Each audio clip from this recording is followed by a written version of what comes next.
حضرت سری سختی رضی اللہ تعالیٰ عنہ فرماتے ہیں باقی باتیں تو بعد کی بات ہیں، میں اس بات سے ڈرتا ہوں اپنے رب کا سامنا کیسے کروں گا۔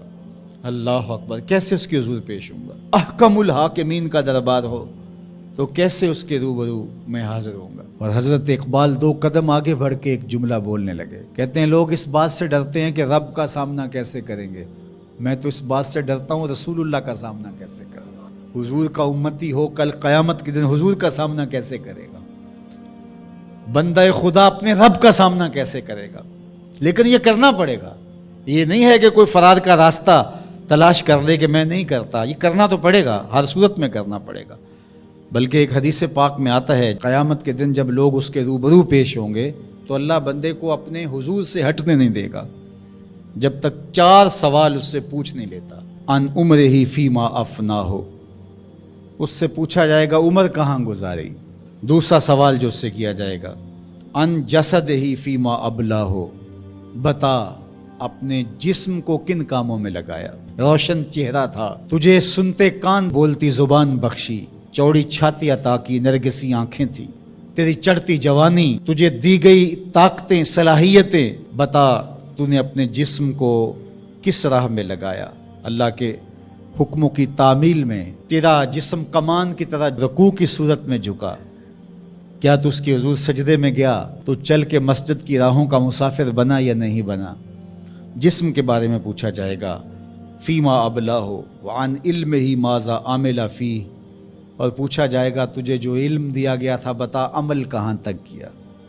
صرف تقریریں ہی تو نہیں کی، لوگوں کو سمجھاتا رہا اور خود کورے کا کورا رہا، لوگوں کو عمل کی دعوت دیتا رہا اور اپنا من گندا اور میلا ہی رہا، لوگوں کو تلقین کرتا رہا لیکن خود اس پر عمل پیرا ہوا یا نہ ہوا۔ چوتھا سوال جو بندے سے کیا جائے گا وَعَن مَالِهِ مِنْ أَيْنَ اكْتَسَبَهُ وَفِيمَا أَنْفَقَهُ، بتا مال کمایا کیسے اور یہ بھی بتا مال خرچ کہاں کیا۔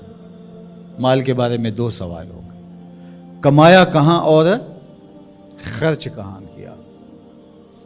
تو اللہ جل شانہ کا سامنا تو کرنا پڑے گا اور ایک وقت آنا ہے کہ تو اپنے رب سے ملاقات کرنی ہے۔ ارشاد فرمایا کہ اذا احب عبدی لقائی احببت لقاءہ وَإِذَا كَرِهَ لِقَائِي كَرِهْتُ لِقَاءَهُ، جب میرا بندہ مجھ سے ملنے کی چاہت رکھتا ہے تو میں بھی اس سے ملنے کی چاہت رکھتا ہوں۔ پھر وہ ملاقات تو پھر زندگی کی آرزو ہے کہ میں اس کے حضور جاؤں، لیکن اچھے اعمال کا ذخیرہ ہوگا تو پھر ملنے کی آرزویں ہوں گی۔